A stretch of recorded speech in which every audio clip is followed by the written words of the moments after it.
I did it. I put my big girl pants on and I took some potato cuttings from Sir Speedy.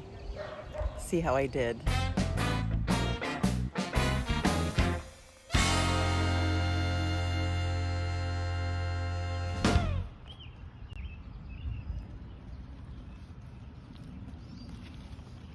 Four.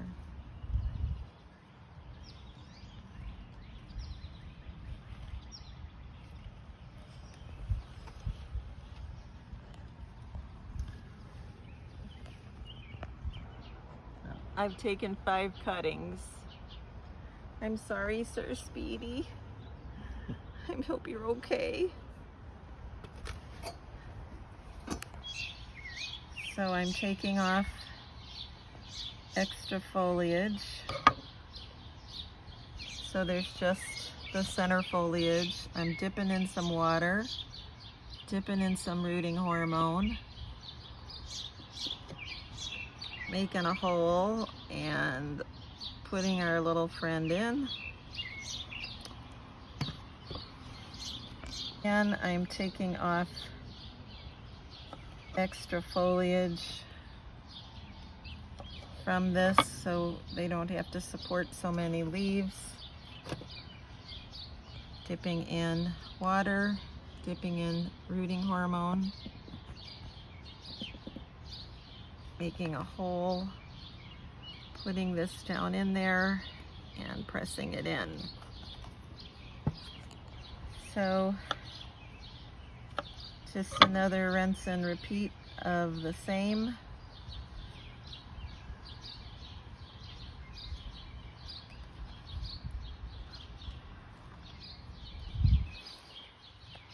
And number 5.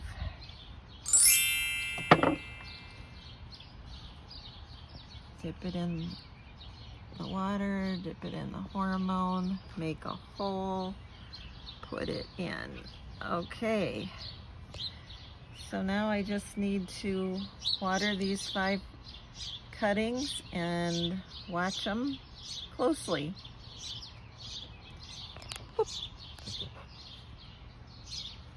My Sir Speedy cuttings.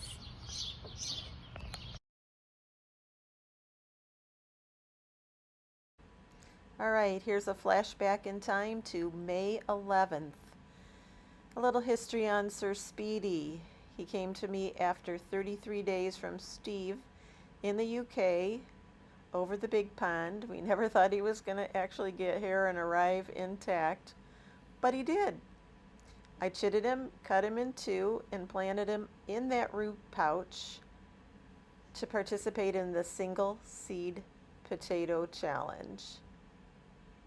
Today is day 9 after taking the cuttings, and this is my little shade house setup. I've got a 50% shade cloth over and top of a zipper greenhouse that I use to support it on with clips. And let me show you those 5 cuttings.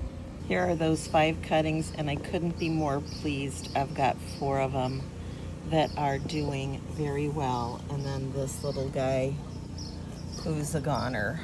But 4 out of 5 for the first time taking potato cuttings is good odds in my book, and the fact that they have made it through this crazy heat. Our feel like temperature has been over 100 now, going into day 4. Here's Sir Speedy, looking mighty fine, putting on new growth just 9 days later, happy and healthy and enjoying the companionship of his other potato friends. Just a short update. Hope everybody's doing well in the Single Seed Potato Challenge. And remember, sometimes the only thing we harvest is knowledge, and that's okay. Bye for now. We'll see you on the next one.